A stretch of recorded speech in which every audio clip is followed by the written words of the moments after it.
Sonda-me, ó Deus, e conhece o meu coração. Prova-me e conhece os meus pensamentos. Vê se há em mim algum caminho mau e guia-me pelo caminho eterno. Essa é a oração feita por Davi no Salmo 139. Eu acho tão interessante Davi ter essa humildade de reconhecer que dentro dele poderia haver algum caminho mau, e ele orava para Deus lançar luz no seu coração para mostrar a ele quais eram esses caminhos e para guiá-lo para um caminho melhor, para um caminho eterno. No episódio de hoje da nossa série Sabedoria do Alto, eu quero falar com você sobre orgulho. Mas não é aquele orgulho que você sente quando você conquistar o que você tanto almejou, o que você tanto batalhou para conquistar. Nem é aquele orgulho que você sente quando alguém que você ama tanto conquista algo também, por exemplo. Mas é o orgulho ruim, que a Bíblia chama de soberba. Isso é um câncer na vida do cristão. Isso é algo que nós devemos combater. E nós só combatemos aquilo que nós identificamos. E como eu falei aqui no início, Davi estava sempre atento. Ele orava para que o Senhor sondasse o coração dele. Nosso coração é enganoso. E ele orava para que o Senhor sondasse o coração dele e mostrasse para ele se havia algum caminho mau, se havia soberba. E no Salmo 19, verso 13 e 14, Davi diz assim: da soberba guarda teu servo, para que ela não se assenhoreie de mim, ou seja, para que ela não me domine. E então serei livre de grande transgressão, ou seja, serei livre de pecar. E neste mesmo Salmo, no verso 12, ele diz: quem pode entender os seus erros? Purifica-me tu dos que me são ocultos. Então há pecados, há motivações que podem estar ocultas no nosso coração. Por isso o salmista pedia a Deus para sondar o coração dele. Mesmo que ele fizesse essa autoanálise, ele não confiava de que ele estava sendo 100% correto naquela análise. Porque a palavra do Senhor diz que o nosso coração é corrupto. Em Jeremias 17, 9 e 10, diz assim que o nosso coração é enganoso mais que todas as coisas e desesperadamente corrupto. Quem o conhecerá? Olha, ele fala que o nosso coração não apenas é corrupto, mas desesperadamente corrupto. E por que a condição do nosso coração é tão importante? Porque essa autoanálise do nosso coração é tão importante? Porque essa é uma condição para nós estarmos na presença do Senhor. Salmo 24, de 3 a 4, vai dizer assim: quem subirá ao monte do Senhor? Ou quem estará no seu lugar santo? Aquele que é limpo de mãos e puro de coração. Então, a pureza do nosso coração, ela é uma condição para nós estarmos na presença do Senhor, porque o Senhor é santo.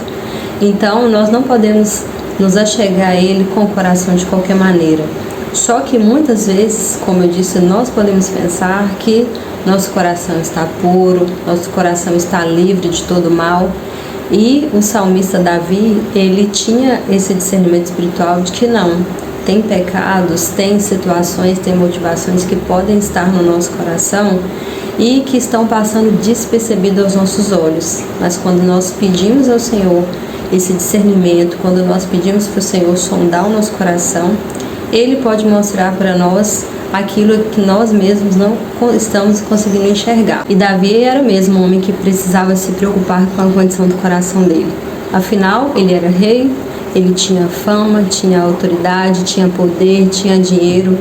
Então ele precisava sondar o coração dele para que ele não permitisse que isso subisse à cabeça dele, toda essa fama, toda essa autoridade, dinheiro, poder, subisse a cabeça dele e o orgulho tomasse conta do coração dele, a soberba o dominasse. Ele precisava vigiar para que aquilo que o Senhor tinha dado para ele não se voltasse contra ele, para não usar aquilo que o Senhor tinha dado a ele para subjugar as pessoas, para se achar melhor que as pessoas. E isso a Bíblia chama de soberba e orgulho. Você usar aquilo que o Senhor te deu para subjugar as pessoas ou usar em benefício próprio. Orgulho e soberba é você não se lembrar de que Deus é seu Senhor e que você é só um mordomo daquilo que Ele te confiou. Quando a pessoa é investida de um cargo, de poder, de autoridade, tem dinheiro, tem fama, como ela vai usar isso? Ela vai usar em benefício próprio? Ela vai usar para se achar melhor que os outros e subjugar as outras pessoas? Ou ela vai lembrar que Deus é seu Senhor e que ela precisa glorificar a Deus com tudo aquilo que lhe é confiado? Ela precisa ser bom A pessoa precisa ser boa mordoma, bons mordomos daquilo que o Senhor tem depositado nas suas mãos. O orgulho, a soberba e a arrogância são coisas que podem derrubar o cristão. Davi tinha esse discernimento, o apóstolo Paulo também. E em Romanos 7, de 18 a 19, o apóstolo Paulo diz assim: porque eu sei que em mim, isto é, na minha carne, não habita bem algum, e com efeito o querer está em mim, mas não consigo realizar o bem, porque não faço o bem que quero, mas o mal que não quero, esse eu faço. Olha quanta humildade de Davi e de Paulo. Se Davi orava e pedia ao Senhor para sondar o coração dele e ver se havia algum caminho mau, o apóstolo Paulo foi além. Ele já afirmou que na carne dele não habitava bem nenhum, porque ele queria fazer o bem, mas ele fazia o mal. Ele queria fazer uma coisa e fazia outra. E como eu li, Jeremias falava que o nosso coração é desesperadamente corrupto. Então, como eu disse, nós pensamos que nós somos bons, que nós vamos cair, que o nosso coração está limpo, mas fazendo uma análise mais minuciosa, pedindo ao Senhor para sondar, a gente chega à conclusão de que tem muitas coisas que precisam ser tiradas do nosso coração, e o orgulho, a soberba e a arrogância é uma delas. São coisas que são venenosas, são coisas que podem atrapalhar a nossa vida cristã e podem nos fazer cair, nos fazer pecar, nos fazer afastar da presença do Senhor e também nos fazer prejudicar outras pessoas. E se o orgulho, a soberba, a arrogância podem nos abater, podem nos fazer cair, o que nós podemos fazer para não cair nessa armadilha? A primeira coisa é nós termos humildade para reconhecermos que nós podemos cair, para nós reconhecermos que este pecado deve ser combatido no nosso coração. O apóstolo Paulo tinha esse conflito. Ele falava assim: olha, o bem que eu quero eu não faço, mas o mal que eu não quero, este eu faço. Oi, o apóstolo Paulo tinha esse conflito. Se o apóstolo Paulo tinha esse conflito, imagine nós. Então, o primeiro passo é nós termos essa humildade de reconhecer que o nosso coração é enganoso, como eu disse, e termos essa humildade de que sim, nós temos potencial para abrigar no nosso coração o orgulho, a arrogância, a soberba. E a humildade vai preservar o nosso coração dessa queda, desse orgulho. Em Provérbios 16, 18 diz assim, que o orgulho precede a destruição, ou seja, vem antes da destruição. E a arrogância precede a queda, ou seja, vem antes da queda. Em Provérbios 29, 23 diz que o orgulho de um homem o abaterá, mas a honra sustentará o humilde de espírito. E em Provérbios 18, 12 diz que o coração do homem se exalta antes de ser destruído, e antes da honra está a humildade. Então, a humildade é o contrário da arrogância. A humildade é o antídoto. É aquilo que vai proteger, que vai blindar o nosso coração contra a arrogância, contra o orgulho e, consequentemente, contra a queda. Porque aqui, orgulho, soberba e arrogância é sinônimo de queda. Foi o que eu li aqui agora. Antes da honra tem a humildade e antes da queda tem a arrogância, a soberba. Muitas pessoas na nossa sociedade enxergam a humildade como fraqueza. Eu vejo que na nossa sociedade a humildade ela não é muito bem vista. Traz esse sinônimo, assim, essa impressão de que é uma fraqueza. Por exemplo, uma pessoa admitir que não sabe, ou admitir que ela precisa aprender, admitir que o outro sabe mais que ela. Então, a humildade, ela vai contra essa cultura da sociedade de que se você for humilde, você vai ser fraco. Não, a humildade, ela vai blindar o seu coração. A humildade é uma proteção para o seu coração, para evitar a queda. Então, o primeiro passo para você se livrar das garras da arrogância, do orgulho e da soberba é você ser humilde. O segundo passo é você vigiar. Jesus conta uma parábola no livro de Lucas, do Evangelho de Lucas, capítulo 18, de 9 a 14. E disse também esta parábola a uns que confiavam em si mesmos, crendo que eram justos e desprezavam os outros. 2 homens subiram ao templo a orar, um fariseu e outro publicano. O fariseu, estando em pé, orava consigo desta maneira: ó Deus, graças te dou porque não sou como os demais homens, roubadores, injustos, adúlteros, nem ainda como este publicano. Jejuo 2 vezes por semana e dou os dízimos de tudo quanto possuo. O publicano, porém, estando em pé de longe, nem ainda queria levantar os olhos ao céu, mas batia no peito, dizendo: ó Deus, tem misericórdia de mim, pecador.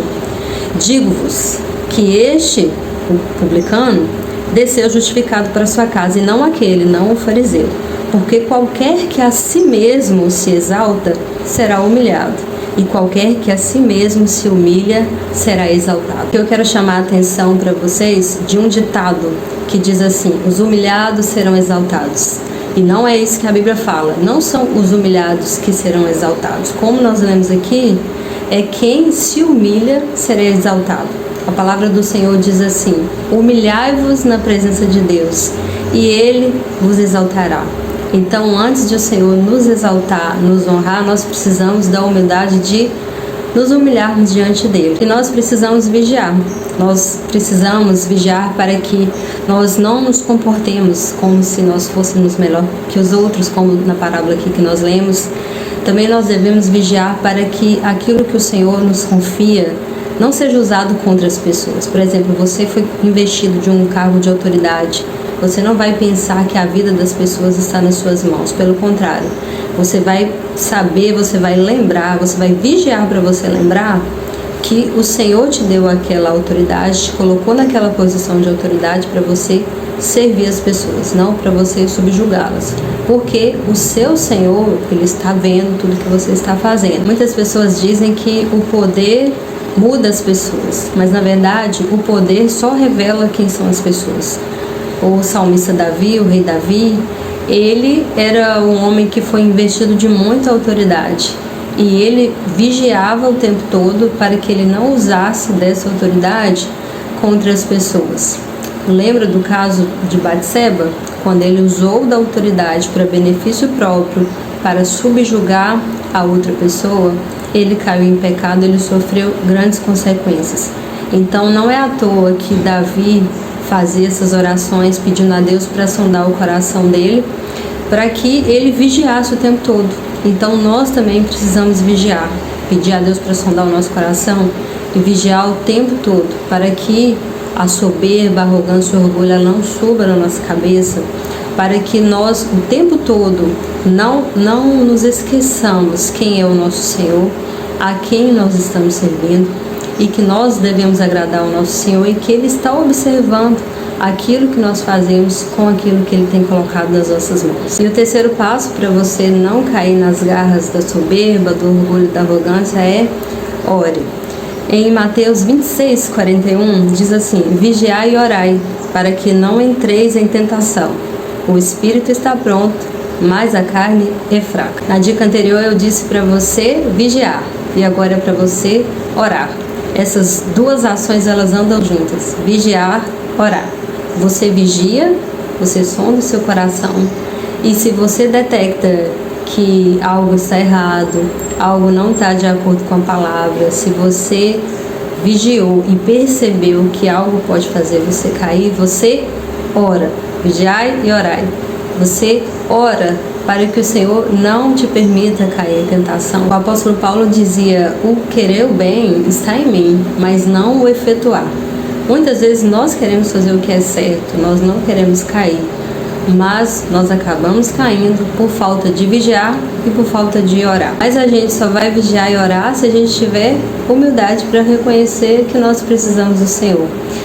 Em Provérbios 30, de 12 a 13, diz assim: há uma geração que é pura aos seus próprios olhos, e ainda assim não é lavada da sua imundícia. Há uma geração cujos olhos são altivos, e as suas pálpebras são levantadas. Esse provérbio está falando não de uma pessoa, mas de uma geração que é sábia aos seus próprios olhos, que pensa que é pura, mas que nunca foi lavada da sua imundícia, e que tem olhos altivos, ou seja, pensa que sabe tudo, pensa que é melhor que os outros, pensa que é melhor que todo mundo, pensa que nunca vai cair. Então nós devemos orar. A oração é uma confissão diante de Deus de que sem Ele nós nada somos, sem Ele nós nada podemos fazer. Sem o hábito da oração não há vida cristã que se sustente. nós não vamos conseguir viver com o coração puro, viver sem pecar, se nós não tivermos uma vida de oração. A oração expõe para nós a real condição do nosso coração, porque é impossível, quando nós estamos ali de joelhos diante do Senhor orando, e Ele manifesta a presença dEle, e a luz dEle é projetada sobre nós, é impossível que aquilo que está de oculto, aquilo que está sujo, aquilo que está ruim, aquilo de pecado, não seja revelado. Então nós precisamos dessa vida de oração para que o Senhor revele aquilo que está oculto em nós, aquilo que precisa ser transformado. E ao ser revelado, nós também vamos orar para que o Senhor nos ajude a transformar isso, porque sem Ele nós nada podemos fazer. Certa vez eu ouvi uma pregação da Helena Tanuri, em que ela dizia que começou ali um período de jejum e oração e começou a clamar ao Senhor para que o Senhor mostrasse quem ela realmente era. Aí ela falou que no primeiro dia ela começou: Senhor, me mostra quem eu sou, me revela quem eu sou. E aí ela brinca que no segundo dia ela já estava assim: Senhor, já pode parar, porque assim realmente nós temos assim uma justiça própria muito elevada e nós subestimamos a condição do nosso coração. Mas quando nós dobramos os nossos joelhos diante do Senhor e nós oramos e pedimos que o Senhor lance luz no nosso coração, aí Ele revela coisas que precisam ser transformadas, e não só revela, como nos dá a condição para poder mudar isso. E a oração também é um soco na nossa autossuficiência, no nosso orgulho e na nossa arrogância. Quando nós dobramos nossos joelhos diante do Senhor, nós estamos reconhecendo: Senhor, me ajuda. Senhor, sem Ti eu não consigo. Sem Ti eu não consigo ser um ser humano melhor, eu não consigo ser um cristão melhor. Eu não consigo fazer o bem que eu quero, Senhor. Mas o mal que eu detesto eu fico fazendo. Mas com o Senhor eu vou conseguir. Com o Senhor eu vou conseguir avançar. Com o Senhor eu vou conseguir ser transformado. Então a oração é o que vai nos moldar. A oração é que vai nos purificar. E a oração é que vai nos dar condições de estar sempre sendo lavados pelo sangue de Jesus, sempre sendo transformados.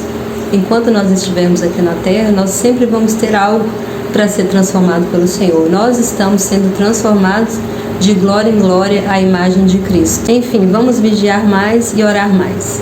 Eu sei que o assunto de hoje foi um pouco pesado, mas não poderia faltar esse assunto na nossa série Sabedoria do Alto. E se até Davi pedia a Deus para sondar o coração dele, se até o apóstolo Paulo afirmava: quem pensa estar de pé, cuide para não cair. Veja bem, quem pensa estar de pé. Às vezes você pensa que está de pé, você pensa que não está sujeito à queda, mas você está vulnerável. E falar sobre isso traz clareza sobre esse assunto, traz luz sobre esse assunto e faz com que você se atente para isso, faz com que você vigie mais. Hoje nós lançamos luz sobre esse assunto. Você pode continuar aí pensando sobre isso, pode continuar orando, fazer uma autoanálise e pedir ao Senhor para te ajudar. Minha oração é que o Senhor te ajude e me ajude, que o Senhor limpe o nosso coração, que o Senhor nos dê humildade para reconhecer que nós precisamos dele em todo o tempo, e que o Senhor nos limpe de todo orgulho, de toda arrogância, de toda altivez, para que nós possamos estar com o nosso coração limpo, para estarmos diante do Senhor. Eu agradeço pela sua companhia, te vejo no próximo vídeo. Fique com Deus.